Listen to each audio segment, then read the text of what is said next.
Can you hear me okay from here? All right.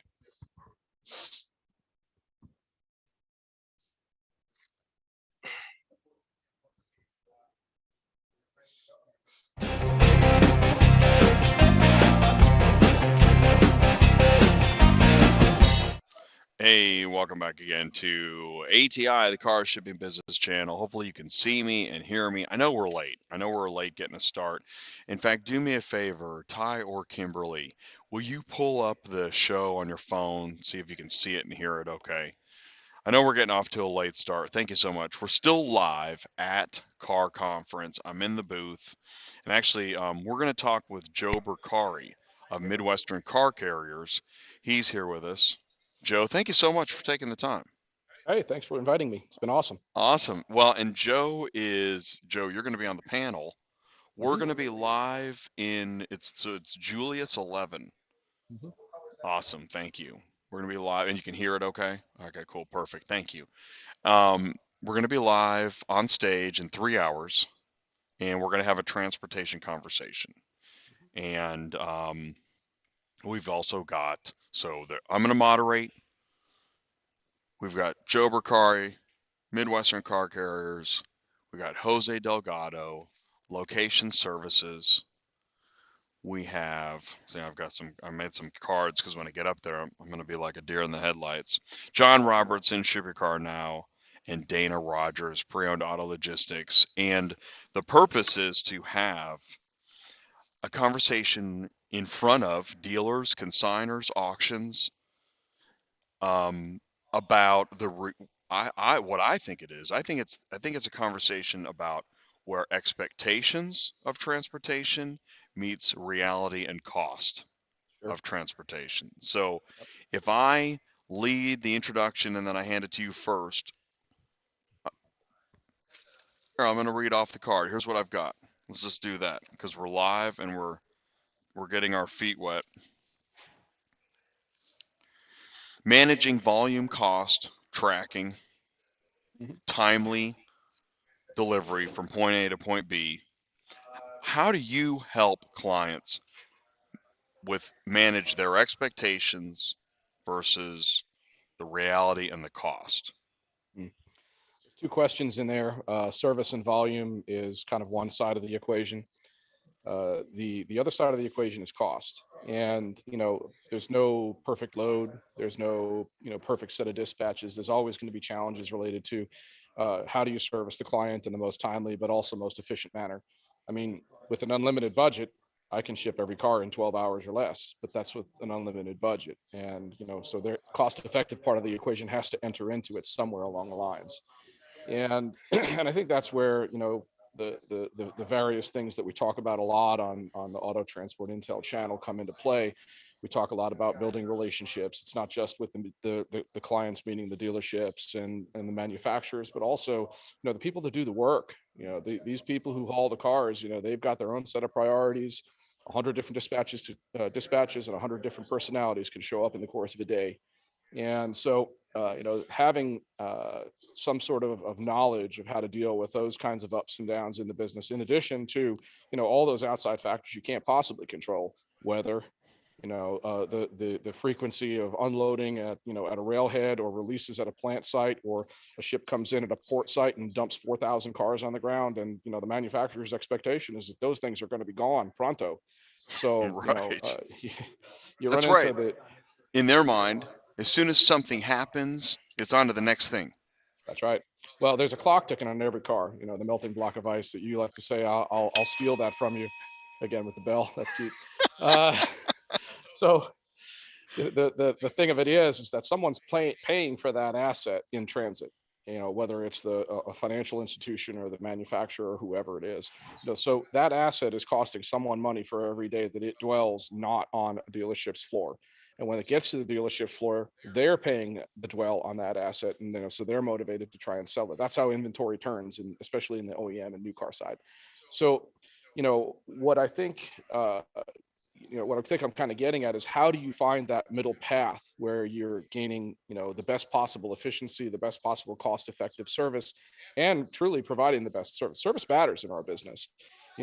companies that forget about service, they don't tend to last long, or they learn their lesson rather quickly. So yeah, it's a balancing act. So let me go back to the first part of your question. Uh, how do we manage it? What do how does what's the Midwestern's part of the sauce? People, just getting the right people in place to know how to do the job and do the job well. Passionate people really matters. I can train every skill in the building, but I can't teach someone to be passionate about what we do. The other thing I think that really matters is having a very you got to ask a lot of questions when you're pricing out business. You got to be willing to ask tough questions sometimes, and truthfully, you have to be willing to lose business when you put your pricing together, because if you can't Mm. realistically make money at a book of business, and then why are we doing this? We say this all the time. We're not the Red Cross, that we do this for profit. So we need to make a dollar to be able to continue reinvestment in the organization and so on down the line. So When you're bidding on a contract and you're putting out mhm, pricing, is it a bidding war situation? I don't know if I said that right, but yeah, that's what yeah, it is. it's not dissimilar to construction or other. That's what I'll call the stereotypical bidding package. They'll a bunch of diligence is put out. It's up to the carrier to go through that diligence, ask the right questions, and then assemble some sort of working plan. Uh, Once you get to the other side of all the metrics, from there most of the time it's just assessing cost, and then from there, what's realistic return on what it is that you need to be able to do the business, and so on down the line. So I want to add some perspective here because what you're talking about is, I think, in your normal world, which is new vehicles, automakers, forecasting, we're talking really large volumes.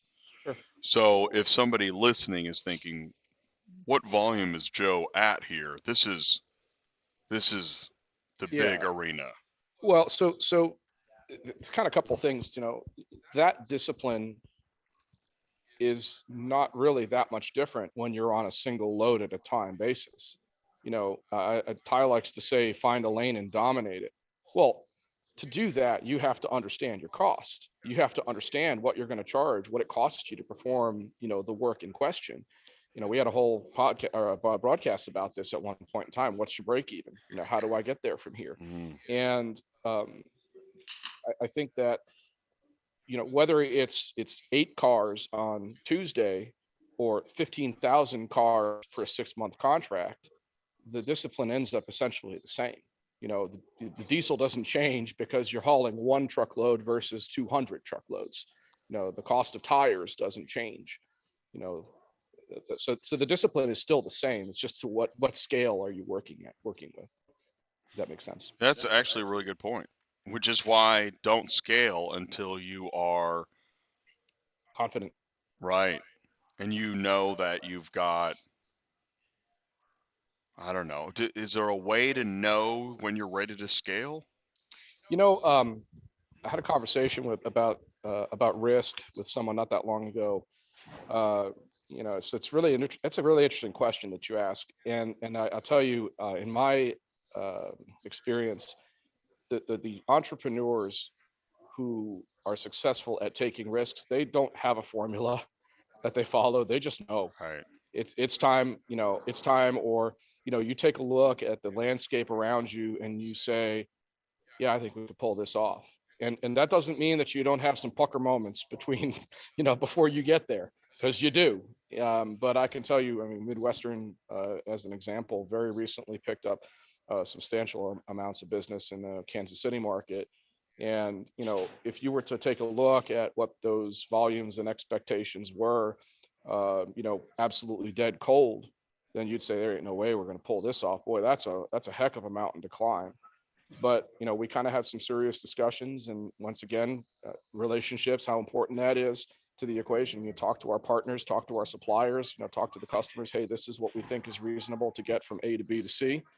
And guess what, we've been slowly but surely getting ourselves together and pulling it off. So it really is not a science as much as an art when you get into that part of the equation. I know that relationships are important in this part, but we were talking about, because you always want a bigger, better contract, Sure. but you have to make sure that that is a bigger, better contract and not a step backwards. Yeah. Yeah. And it's easy to make a mistake. Not that I won't call out names or anything like that, but there's plenty of people that have scratched their heads about particular traffic lanes that don't seem to make a whole lot of sense.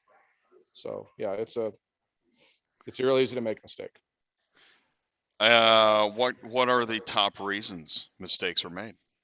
Um, Failure to diligence really just boils down to asking the right questions, understanding your strengths, your core strengths. A good example, if you're running a lot of high rail type car carriers, 75-foot car carriers, you're probably not going to be very successful shipping dual rear wheel pickup trucks, just because you're restricted in your load factor. So you have to understand your own strengths, your own capabilities, cater to those strengths and capabilities, and then work within those guidelines to.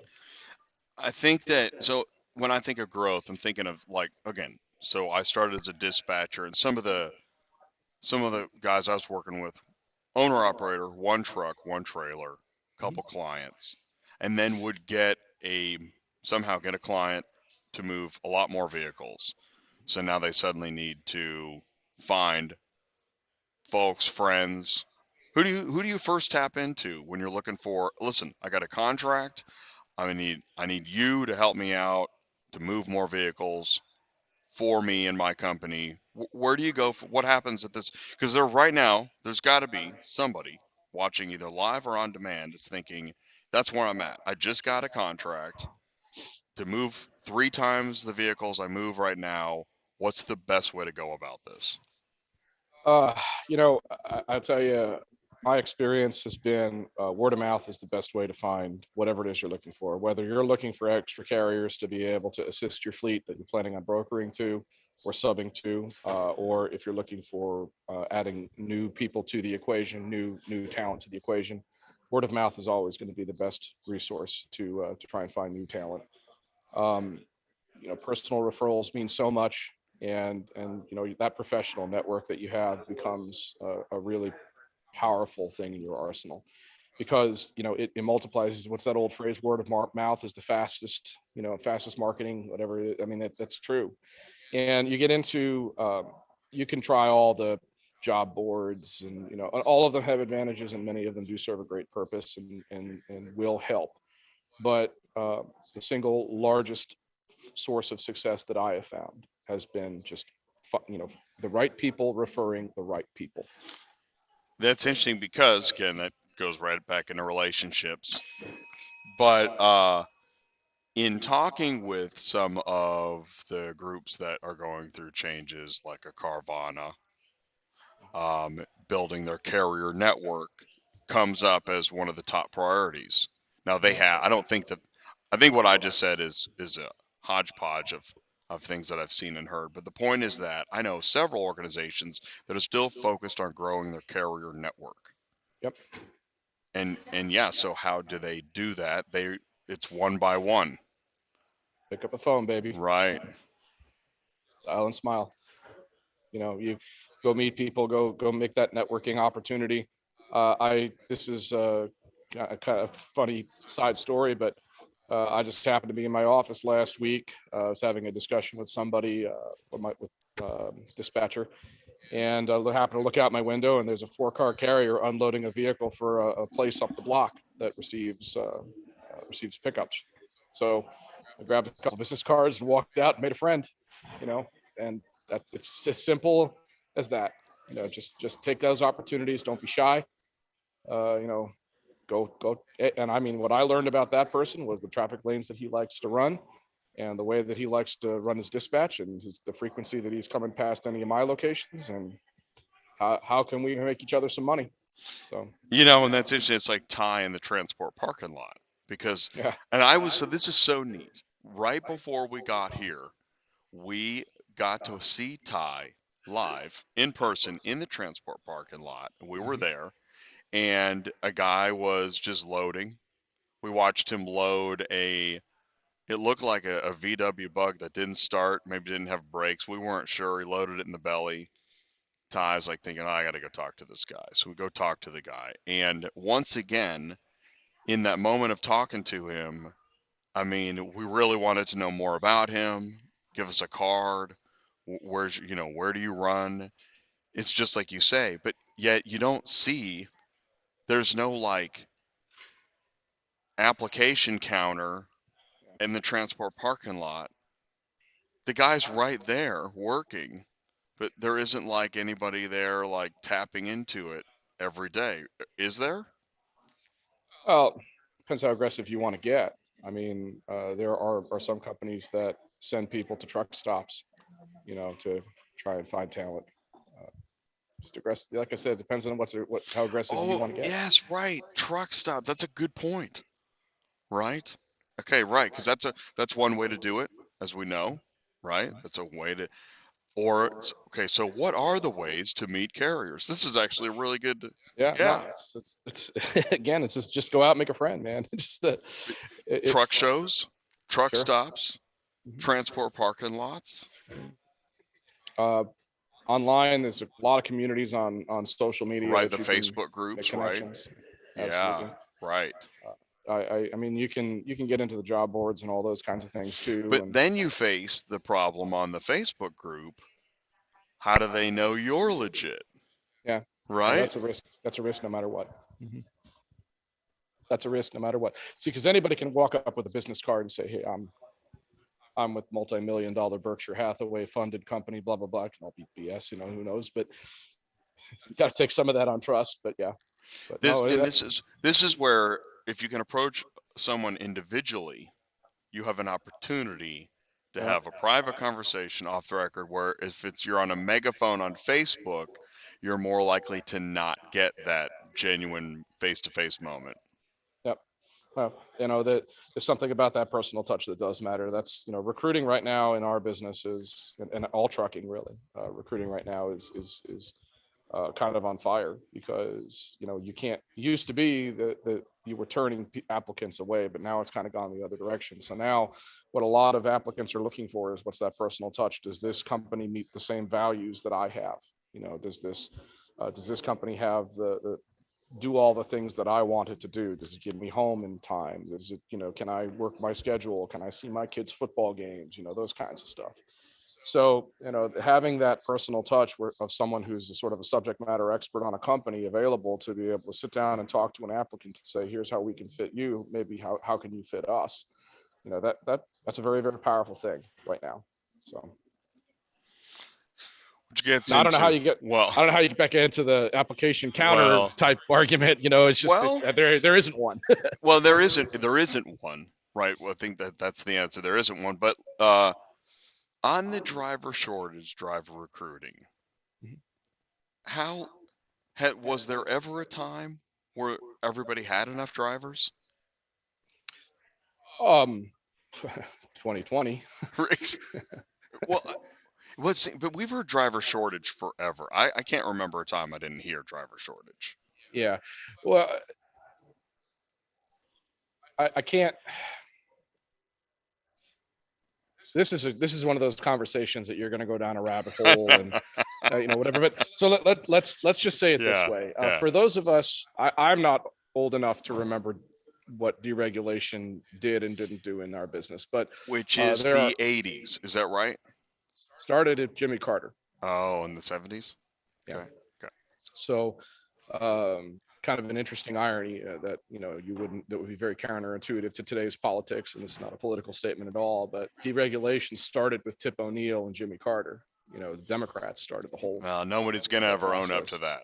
And they blame Ronald Reagan for it, and someone, and that's because Jimmy Carter was one term and Ronald Reagan was two, and a lot of the things that Jimmy Carter started Which rolled is into the next typical. administration. That It's a happens. That's right. it's a again apolitical commentary, just sort of the way the time works is sometimes unfair. But anyway, there are those who have told me who started in the 60s and 70s. I still do know a few 1969 vintage folks that I talk to that would tell I'm you sure that we've got some. Yeah. that prior to deregulation, kind of everybody had their territory, everybody had what they needed. At least in the car haul space, the exclusivity of the industry was such that there was never a shortage of applicants. There was never a shortage of drivers available to be able to do the job and move the metal. That's interesting. So that's the answer, isn't it? It was before deregulation. Yeah, I would say that had a lot to do with it. Because to get a lane, to get in, to get authority, it was quite a process, right? Whereas now today you just throw your hat in the ring. Yeah, I mean, it's not as simple as that, but it is definitely less complicated than it once was. And I would say that one of the things that definitely changed in the way that the business is done, and probably has driven a lot of talent away from the car haul space, is that at one point in time, because the economy was what it was, the manufacturers, and it's not one of them, all of them started getting really aggressive on how do I conserve cost? I need to conserve as much cost as I possibly can, Oh, and at the expense of service. So they would start pushing things out on rail more frequently, let's say for certain distances, and then the bubble that was around an assembly plant that was this big shrank to about that big, and it would go to a bunch of other locations. And we did a whole broadcast on what the rail network in the United States yeah, looked like right. now.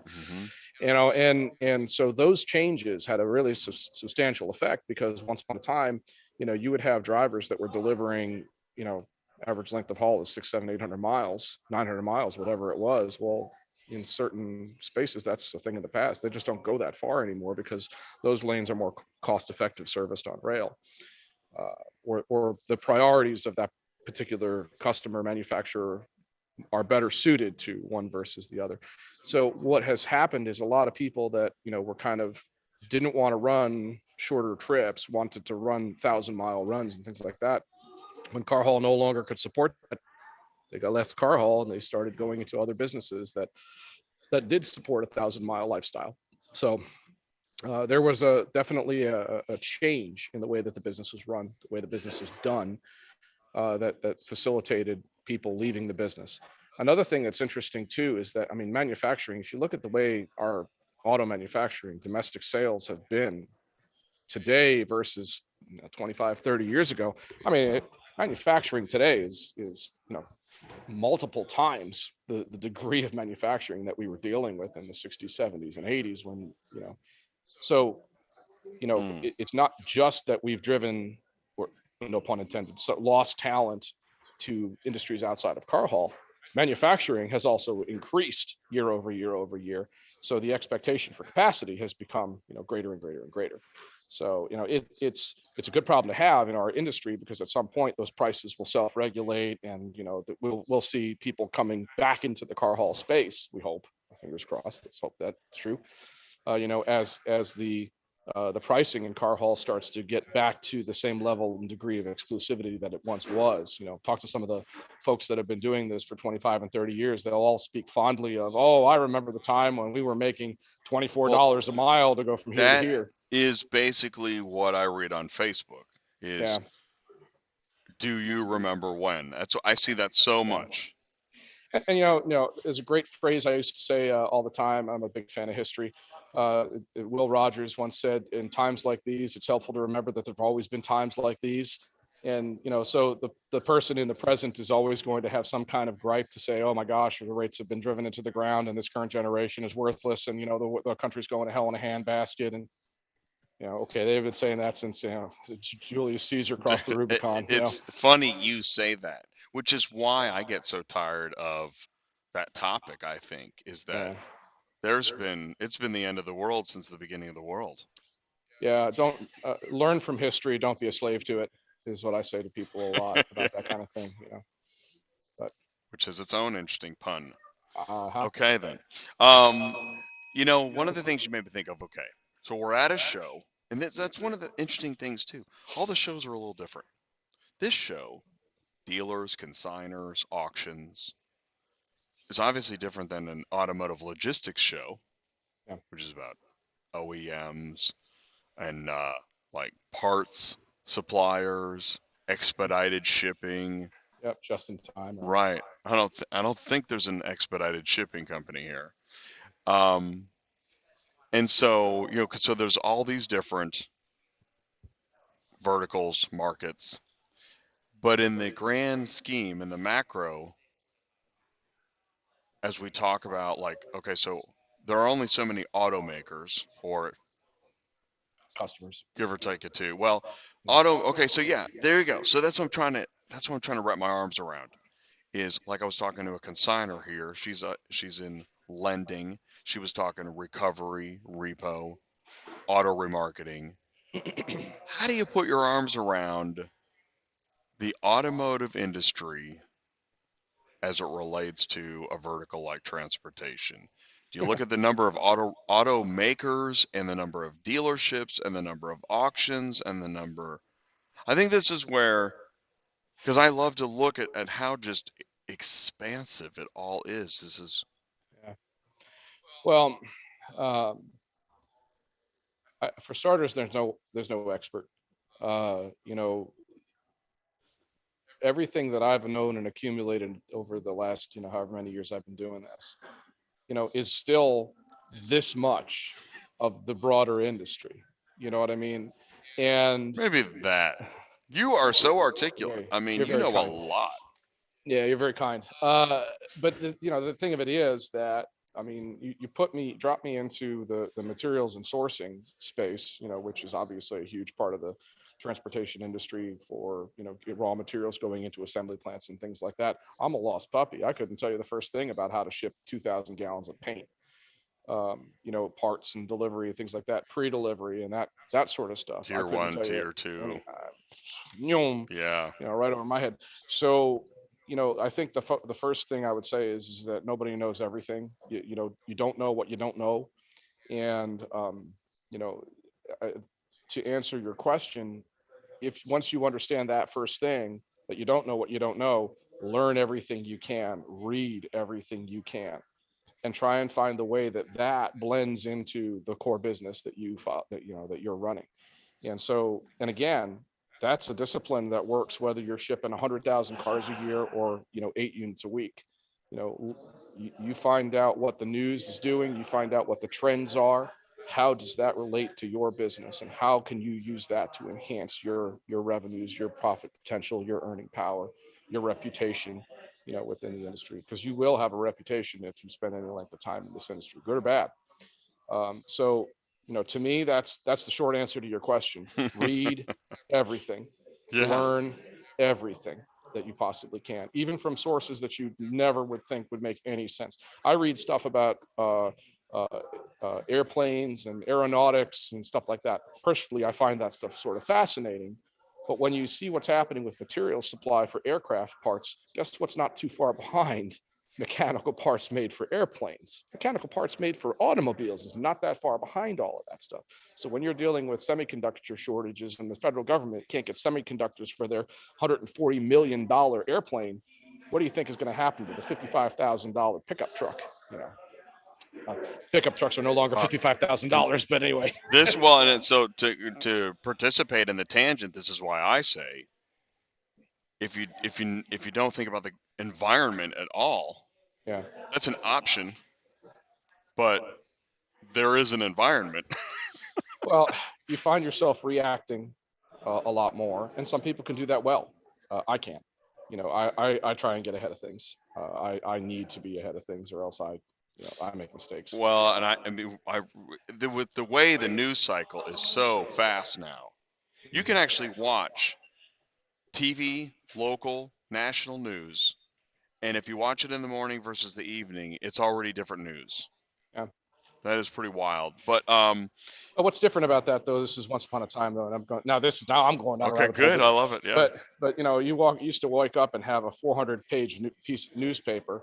No one read the entire newspaper unless you were just out of Right. your mind. Right. You sit there and just flip through. I'm not reading that. I don't care about that. I It don't care about was that. huge.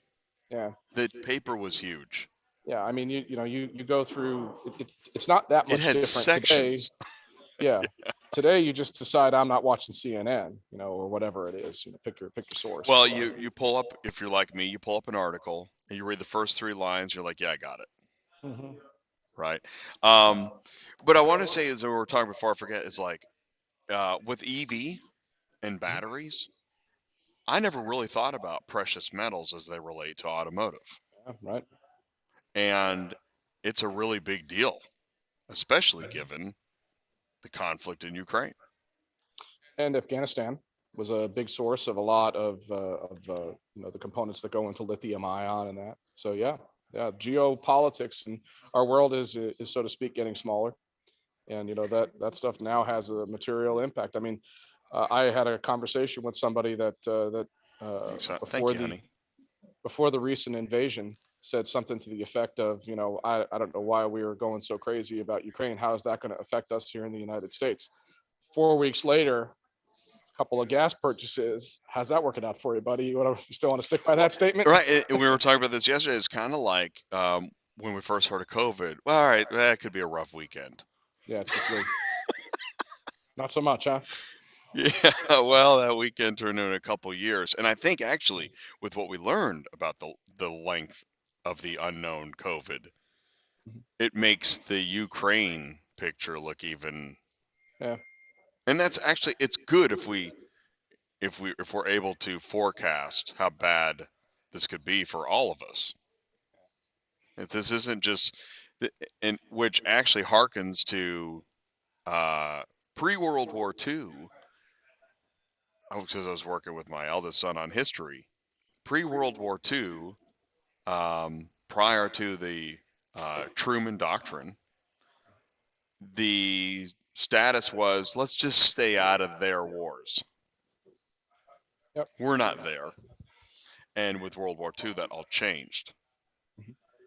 Um, Excuse me. I know we're off the topic of transportation, but Global again, things have an impact. well, that's the thing. Exact to the point of get information wherever you can, Read everything. and and along with that, I think what's a good you can either spend time on the long rant threads or read something new. I don't know. I kind of enjoy reading some of that stuff Well, too. I Kind of a know, glutton for punishment, maybe. but I can only watch The Bachelorette for I can't watch a whole episode. Uh, Okay, I know that sounds really wicked, but gossip only gets me so far. It's like trying to live on soda. Maybe for an hour, do but I'm not going to drink soda for each meal. I need yeah, some protein. understand. Somebody's like, "What?" Silverman is in the live chat. Thank you guys so much for saying hello, tuning in. What's happening here is let's go to camera one. So I and my small crew and Black Widow were at Car Conference we're at Caesar's Palace in Las Vegas, and we're in a booth broadcasting live from Caesar's Palace, doing the show as I would normally do. But being on location is much more complicated. I got a lot of equipment with me and my lights and whatnot, and we're networking live at a conference and show. What's really great about it is that many people are able to see live, right behind the scenes, what ATI looks like on the road. And that actually gives more folks the opportunity to see how the impact. And so then having a live guest like here, Joe Bercari of Midwestern Car Carriers is with me. And in fact, Joe and then three other business professionals will be with me live on stage. Now that's 2.5 hours away. What do you think of that? I'm not sure your question. The question is, we're going to be on stage in 2.5 hours. Mhm. Um, I don't get stage fright if that's what you're going no, for. no, that is what I want to talk about.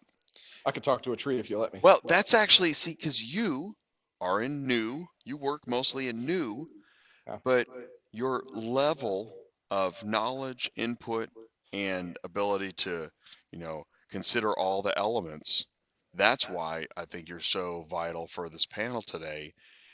We're here at a consigner show. Dealers, auctions, consigners. What do you want to make sure they know about transportation? The cost is a real thing. It is not a small thing. There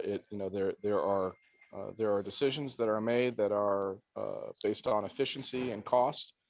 that we try our level best to balance service in the equation. That is always, any reputable company will be doing that, but understand that, it really is a very cost intensive business. There's a lot of capital expenditure that you have to be prepared to deal with.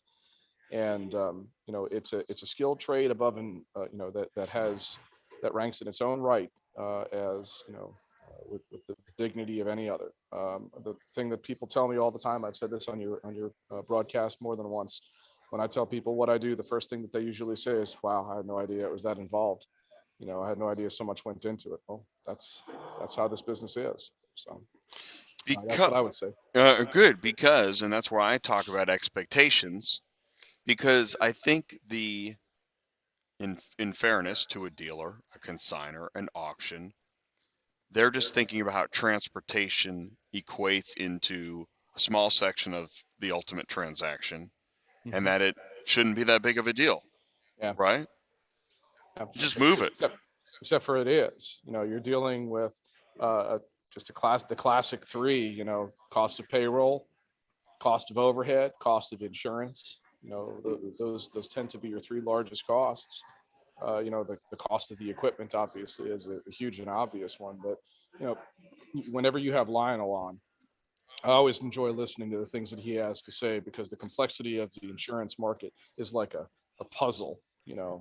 Putting the right package together that can support a carrier so that it can meet their needs is a fascinating thing to me, and it's one of my least favorite subjects. In real life, to be honest with you, is learning and understanding all of that stuff. But it's such a critical part of the equation, because without good insurance, it can make or break a company. You might save a dollar here, for in the short term, but then, the God forbid moment takes place and something awful happens. And if you're not covered properly, then it's curtains for you.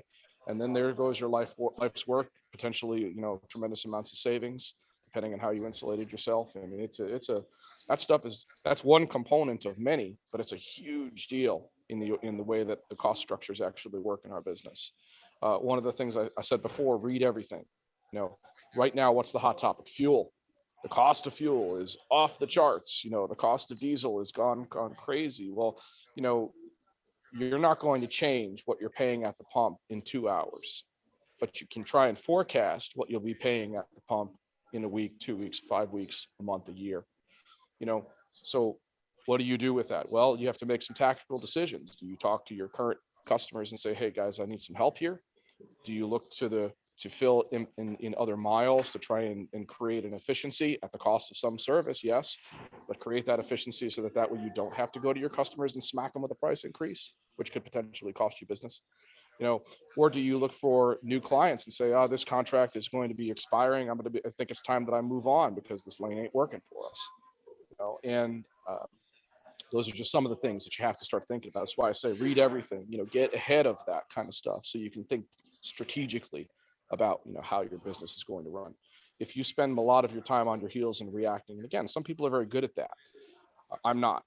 I found that if you prepare and plan, you know, I used to have a driver I worked with named Jack, who used to say the 7 P's: proper prior planning prevents poor performance. I'll leave Yeah. the other P is yours. You can figure that one out. But anyway, Okay, I had several tangential thoughts. One is that just start writing this stuff down I and know, spell it well, out. I know, and I got a pen, and I usually make notes like crazy, but I also like to try to move on the fly and stay limber. That's what's so amazing, that insurance companies, so many, have made the commercials so fun. Yeah, Is that brilliant? It's yeah, brilliant.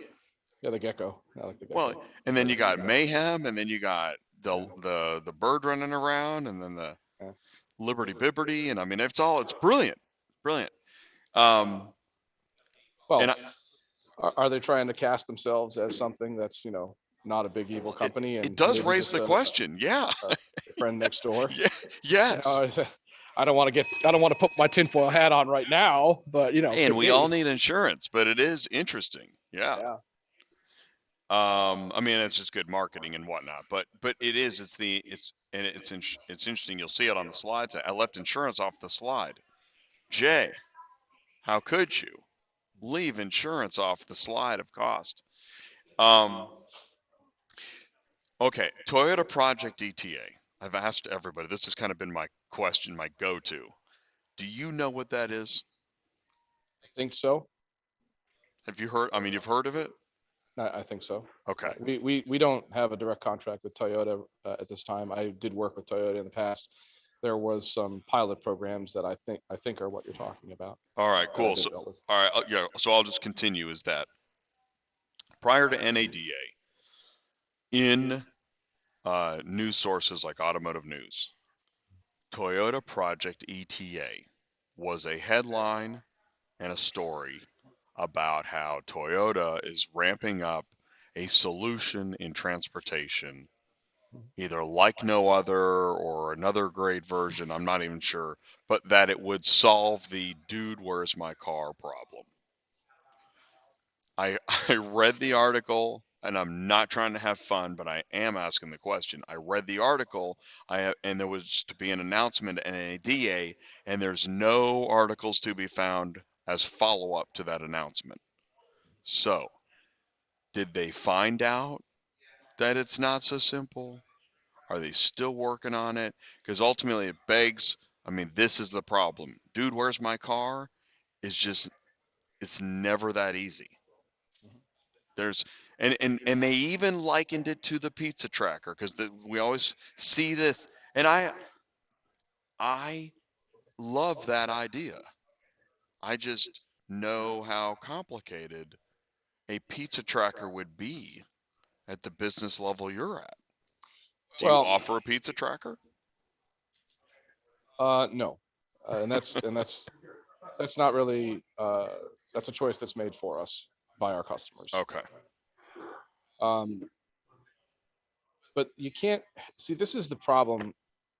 There are these things called logical fallacies in the world, and it's a logical fallacy to equate delivering 65,000 units a year out of a particular origin to the delivery of, let's say, pizzas or boxes, if you like, Amazon style, because you're making the assumption that the pizza route can be optimized, and it probably can.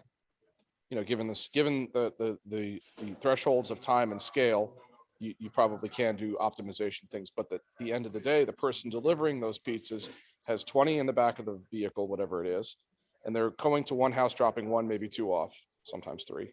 If it's a big party, it might be six or whatever. You get the idea. They're dropping off one, go to the next stop, go to the next one, go to, and so on and so on and so on. And it's like drop, and find their way back to their origin point so they can rinse and repeat. That's not how car haul works. The equivalent to that in pizzas would be okay, guy with the tiny little Ford Festiva and the funny little hat on the top of the car. Here are 600 pizzas. You have to ship them before they get cold, all of them. 412 of them go to World Trade Center building number 7, 14th floor. Figure it out. It's not the same at all, because you're not optimizing a route where you drop. Every time that you pull skids out of a truck, you lose time. Time is what costs car carriers money. That's where that efficiency and cost relationship comes into play. And so, it's a false equivalency to say that, shipping pizzas is going to be anywhere close to. So this is very interesting because you just I still have it in my mind. Somebody said, "Well, what about efficiency through data and analytics?" Oh yeah, it's a big But thing. and so that's real. But as Ty points out on Fridays on Cars on the Move, nobody made it easier. Well, it didn't get a whole lot easier for the transporter to locate one car in a lot. Now, that is used and that's a specific instance, but in new, vehicles are on rail, hit a yard, and this is actually part of the pizza tracker. Part of the Toyota Project ETA pizza tracker was vehicle now at railhead, right? Vehicle on truck. And that's all, even if time didn't matter, would it be possible to put a pizza tracker on each car at the OEM transportation level? They've tried that. Has it worked? No comment. Right. So and it eventually will happen to some degree, right? Mhm.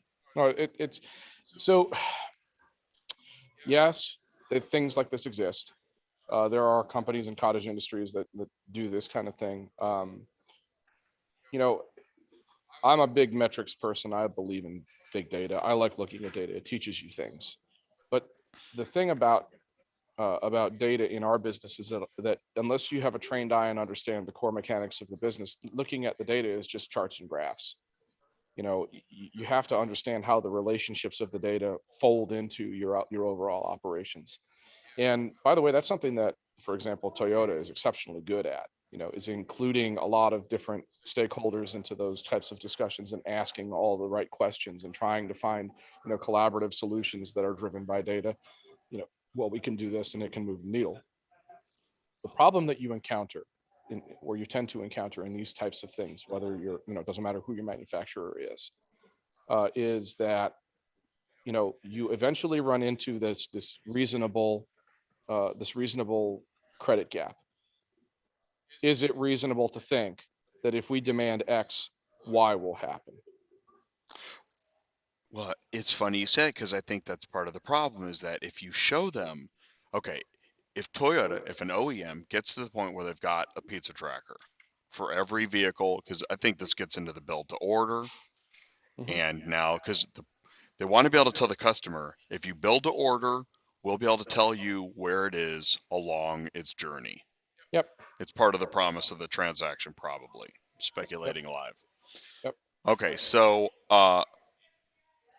then if they can see if transparency truly exists, now their own expectations of where it should be Yeah. will come into conflict of where it is. Okay, let's go back to my pizza example. Yeah, Here's 600 pizza pies. I want you to deliver them. Okay. And we'll use Kansas City because we're both familiar with the territory. yeah. 598 of those pizzas go to Raymore, Independence, and Lee's Summit. 2 of them go to Topeka. 1 second. Is it 10 minutes to lunch?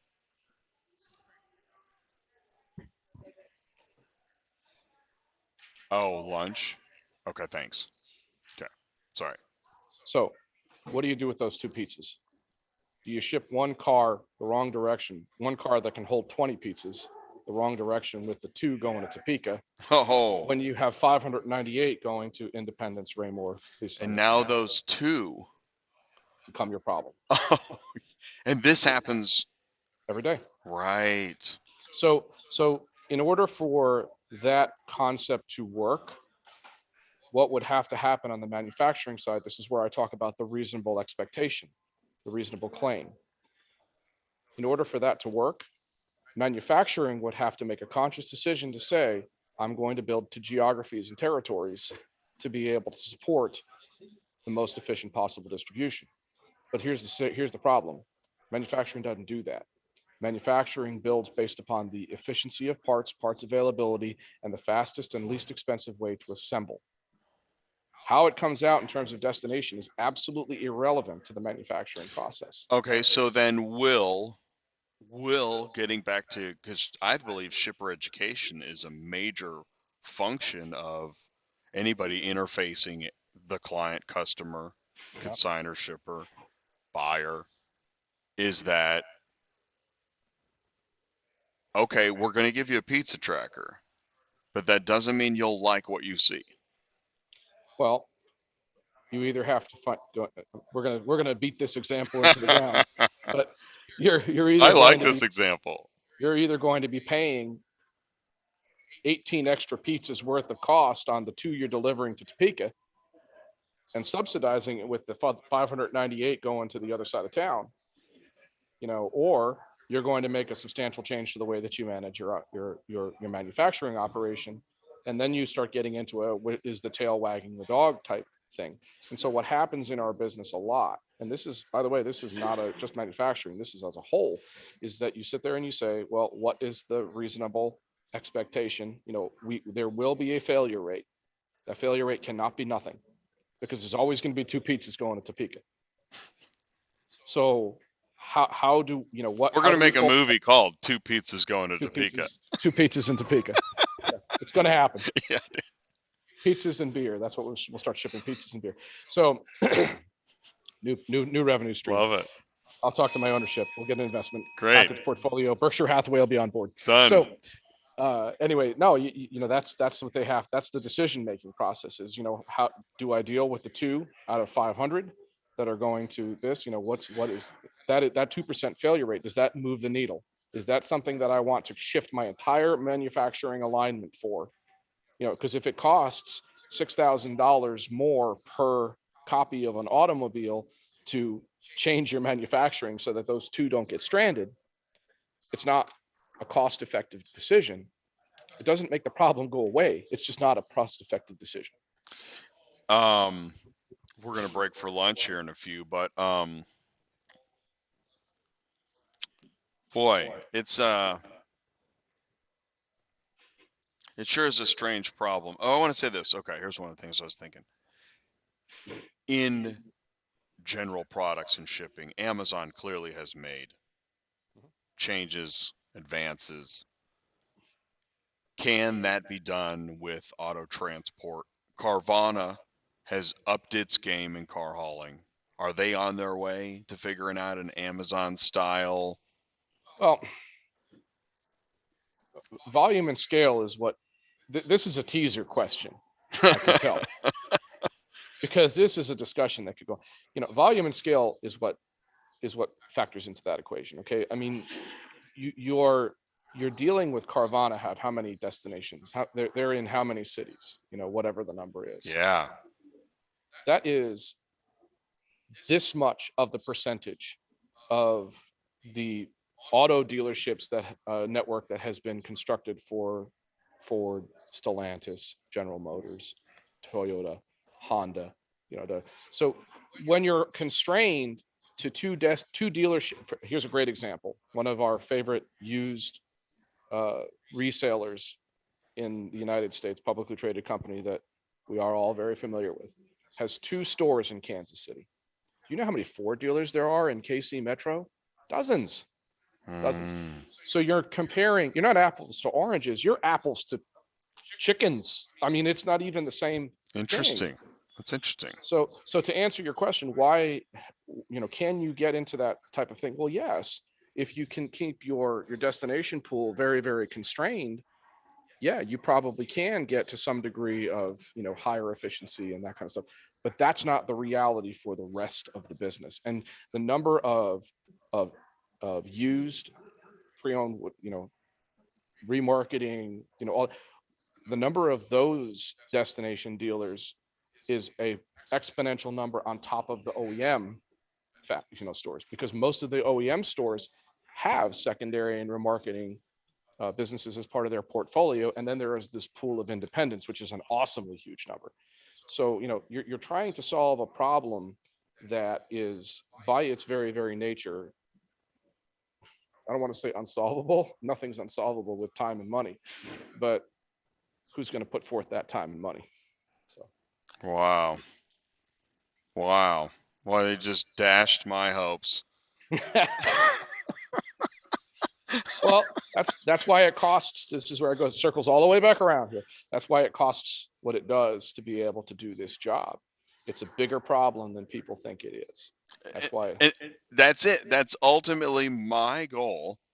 I had no idea right, this much went into it. My goal is to help everybody understand it's a much bigger problem than you thought. You'll use your favorite word. It's a much bigger ecosystem. A much bigger ecosystem. There it is. That's awesome. I sound smarter when I use your vocabulary, so we'll go with that. I'll back you up on that. No problem. That's great.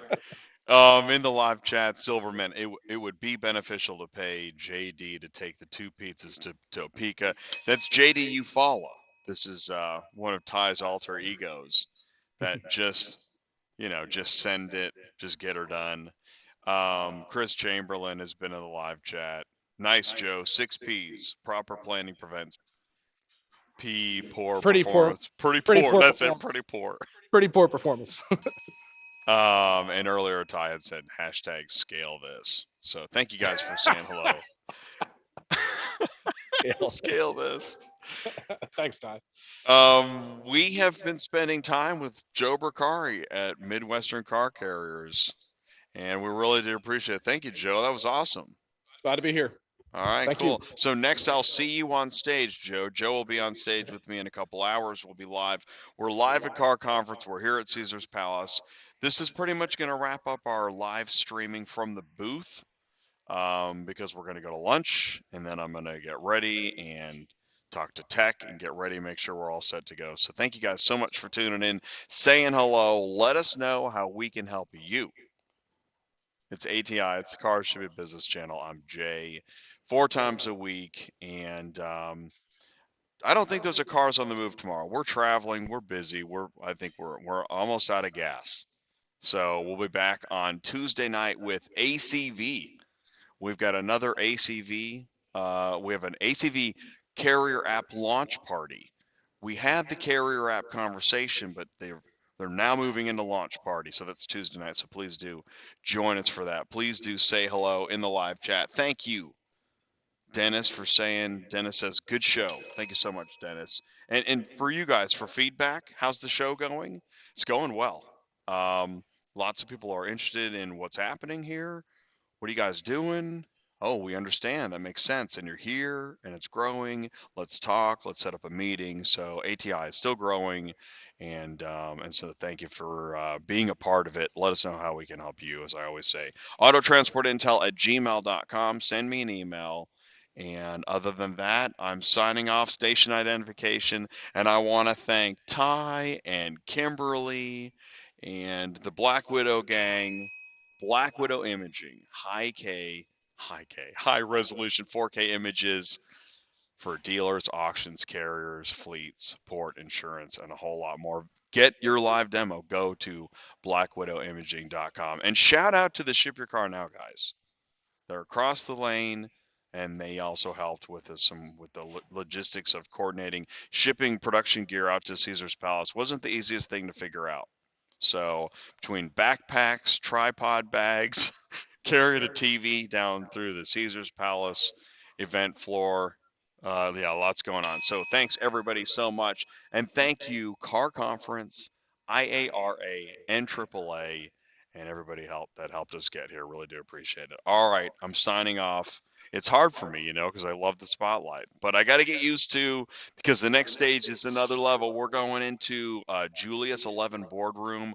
We'll be live in 2 hours. You can't watch it. It won't be live streaming.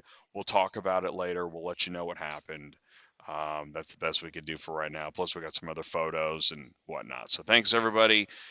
And is the splash going to work? Here comes the splash. Stay tuned. We'll see you next week. Take care.